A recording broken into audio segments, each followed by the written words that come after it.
이시안의 읽은 척 책방. 안녕하세요. 성신여대 겸임교수이자 지식편의점 시안책방의 주인 이시안입니다. 매년 가을바람이 차갑게 변한다 싶으면 서점에 꼬박꼬박 등장하는 책이 있습니다. 이번에도 변함없이 나왔습니다. 바로 2021년 트렌드 코리아입니다. 이 트렌드 코리아 안에 보면요, 요렇게 미래의 창에서 나온 책들 이렇게 소개하는 게 있거든요. 여기 앞에 보시면 요거 보이시죠? 요거. 예. 제 책, 유튜브 지금 시작하시나요입니다. 그렇다고요. 코로나 시국에서 코로나 다음으로 많이 쓰인 말이 언택트라는 말이 아닐까 싶은데요. 트렌드 코리아에서 예전에 제시했던 용어죠. 그전에도요, 소확행이나 욜로 같은 트렌드 코리아표 히트 용어들도 많았습니다. 그래서 이제는요, 트렌드 코리아는 트렌드를 예측한다라기보다는 트렌드를 제시하는 책이 아닐까 싶을 정도예요. 여기서 제시된 키워드들을 보고 기업들이 제품을 만들거나 또 마케팅을 하는 경우도 많았으니까요. 그러니 많지요. 트렌드 코리아는 비즈니스 관계자, 직장인, 자영업자, 그러니까 돈을 벌어야 되는 모든 분들이라면 반드시 읽어야 하는 필독서가 된 것 같습니다. 가을이 오면요, 습관적으로 구매하시는 분도 많더라고요. 사실 트렌드 코리아 이후로 정말 많은 트렌드서들이 우후죽순 나왔는데요. 원조는 원조만의 아우라가 있습니다. 소해에 맞춰서 2021년의 키워드는 카우보이, 히어로입니다. 사실 정확하게는 소가 아니라 카우보이지만 히어로와 연결되는 것을 보면 코로나라는 단어로 거의 순삭되다시피 한 2020년의 어려움을 딛고서 2021년에는 히어로처럼 일어섰으면 좋겠다라는 그런 희망적인 메시지를 전달하려고 일부러 이렇게 쓴 것 같습니다. 올해도 변함없이요, 10가지 키워드인데요. 처음에 브이노믹스, 레이어드홈, 자본주의 퀴즈, 피보팅, 롤코라이프, 오하운, 엔차 신상, CX 유니버스, 레이블링 게임, 휴먼터치입니다.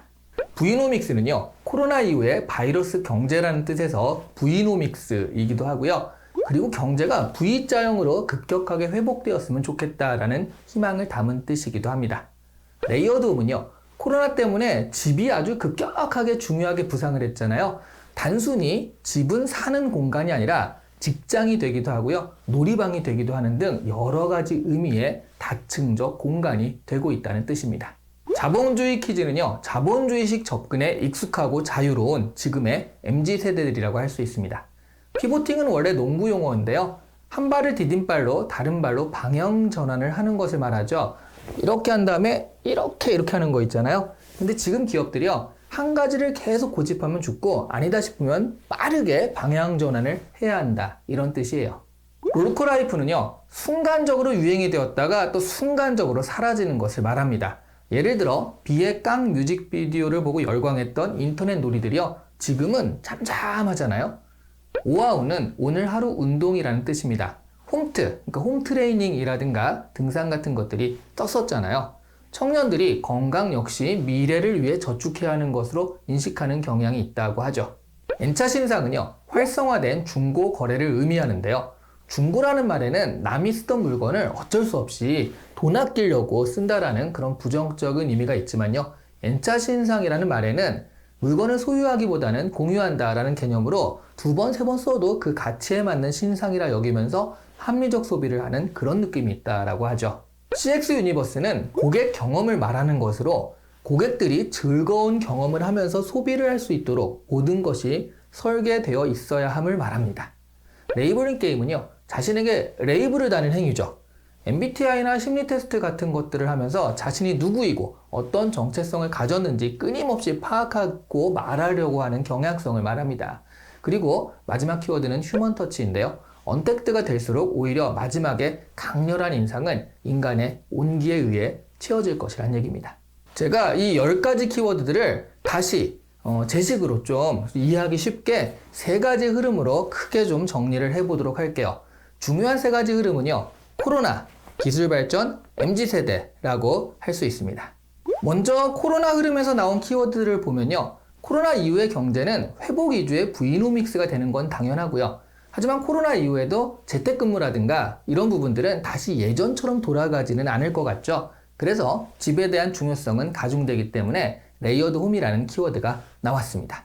그리고요, 언택트로 남은 여러 가지 시스템이나 서비스들을 보완하기 위해 휴먼 터치라는 부분이 중요하게 등장할 것이다. 이렇게 하나의 흐름으로 생각할 수가 있겠네요. 두 번째, 기술 발전이라는 흐름에서 좀 살펴볼게요. 기술 발전과 공유의 속도가 유례 없이 빨라졌기 때문에 생활 환경, 기업 환경 같은 것들이 정말 급변하고 있습니다. 그런 속도가며 생활 문화적으로 나타나는 것이 롤코라이프라고 할 수 있죠. 엄청난 속도감으로 유행이 지나가 버립니다. 그러다 보니까 이런 세대들에게 팔 물건을 기획하는 것도요, 이 속도감에 맞아야 하잖아요. 예전처럼 제품 하나를 기획해도 안전하게 만들어서 대량 생산할 수가 없는 것이요. 그런 물건은 신중하게 만들어야 하는데요. 요즘은 그렇게 천천히 물건을 만들고 있다가는 물건 제조에 들어갈 때쯤에 이미 소비자의 기호가 바뀌어 있을 수도 있어요. 그래서 빠르게 피보팅 하는 것이 필요합니다. 세 번째, MZ세대라는 흐름으로 좀 볼게요. 이 MZ세대들의 특징을 볼 필요가 있는데요. MZ세대들은 일단 그들의 부모 세대보다 가난합니다. 이들은요, 월급만으로는 집을 사기가 힘들어진 세대거든요. 평생 직장이란 개념이 없어지고요. AI 때문에 직업 자체를 위협받고 있는 상황이기 때문에 사회적 지위는 불안하기 짝이 없습니다. 그러니까 미래보다는요, 현재의 재미에 집중하고요. 또 소유보다는 공유를 지향하고 그리고 실속 있게 살려고 합니다. 돈의 무서움과 고마움을 잘 아는 자본주의 키즈들인 거죠. 하지만 자본주의 키즈들은 자신에 대한 확고한 신념을 가지기보다는요, 자신의 소비가 자신을 규정하는 경향이 있기 때문에 자신에 대해서 잘 모릅니다. 그리고 실제로 자신을 규정하는 층위 자체가 여러 개일 수도 있거든요. 여러 가지 브랜드를 쓰는 거니까요. 그래서 스스로를 규정하려는 MBTI 같은 레이블링 게임이 나타나게 되는 거죠. MZ세대들에게는요, 저축할 돈은 없지만 건강은 그나마 저축할 수가 있습니다. 그래서 운동을 하게 되는 거죠. 그리고 운동은요, 지금 현재를 즐긴다라는 의미도 있죠. 보통 운동은 그 자체로 존재하는 것이 아니라 운동하는 모습이나 결과를 인스타 같은 데 자랑하면서 완성되는 거잖아요. 일종의 게임 미션 같은 느낌도 있는 거죠. 실속파들이기 때문에 중고라고 기분 나빠하지 않고요, N차 신상을 찾는 거죠. 그리고 중고 거래를 할 때는요, 돈은 아낄 수 있지만 사실 시간이 많이 들잖아요. 좋은 상품을 찾기 위한 시간도 필요하고요, 또 사기를 당하지 않기 위해서 알아보거나 조심할 것도 많습니다. 그래서 중고거래는요, 그 자체로 하나의 게임 같은 느낌도 있어요. 좋은 제품을 시세보다 싸게 샀을 때 얻어지는 쾌감은 정말 상당합니다. 상대적으로 돈은 없고 시간은 있는 세대들이다 보니까 상대적으로요, 소유보다는 경험을 더 중요하게 생각하고요, 물건 구매하거나 그럴 때도 CX 유니버스, 그러니까 소비자 경험을 따지게 되는 겁니다. 이렇게 크게 세 가지 흐름에서 10가지 키워드들이 나타나는 양상들을 재정리해 보았습니다. 이 세 가지 흐름은 트렌드 코리아에 있는 게 아니라 제가 제 생각이니까 여러분도 책을 직접 보면서 여러분의 생각대로 분류해 보시는 것도 좀 재미있을 것 같네요. 2021년 트렌드 코리아에도 이런 얘기가 나오는데요. 지금 중요한 것은 변화의 방향이 아니라 속도다 라고요. 몇 년 전부터 트렌드서에서 이야기하는 것들이 조금 비슷비슷하다라는 느낌이 있다고 얘기하시는 분들이 있는데요. 그렇다는 얘기는 몇 년 전부터 변화의 방향은 일정했다는 얘기거든요. 코로나가 왔는데도 그 키워드나 경향성들이 낯설지 않다라고 느껴진다면 코로나와 상관없이 방향성은 그대로라는 말입니다. 코로나는 운전대가 아니라 악셀인 셈인 거예요. 가속 역할만 하는 거죠. 그런데 문제는요, 속도에 적응하는 것이 쉽지만은 않다는 겁니다. 스키를 타보셨다면 스키의 속도가 빠를수록 몸이 스키 앞쪽으로 가야지 자신을 컨트롤할 수 있다는 것을 아실 거예요.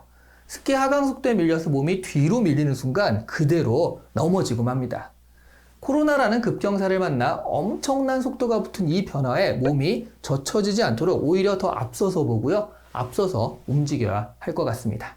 그동안의 트렌드 코리아는요, 경제 측면에서의 트렌드 변화도 많이 이야기했지만 문화적인 면에서도 키워드가 많았었거든요. 그런데 다른 해에 비해서 올해는 확실히 경제적인 이슈에 더 무게중심이 가 있는 듯 합니다. 그만큼 2021년은요, 경제적으로는 쉽지 않은 해가 될 전망이에요.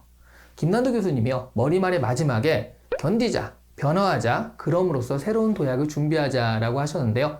그 어느 때보다 예측하는 힘, 그리고 견디는 힘이 필요할 때인 것 같습니다. 오늘 이 시간에 읽은 척 책방은 트렌드 코리아 2021이었습니다. 좋아요와 구독은 시안책방에서는 절대 변하지 않는 핵심 트렌드입니다. 어서 빨리 트렌디하게 눌러주시면 되겠습니다. 감사합니다.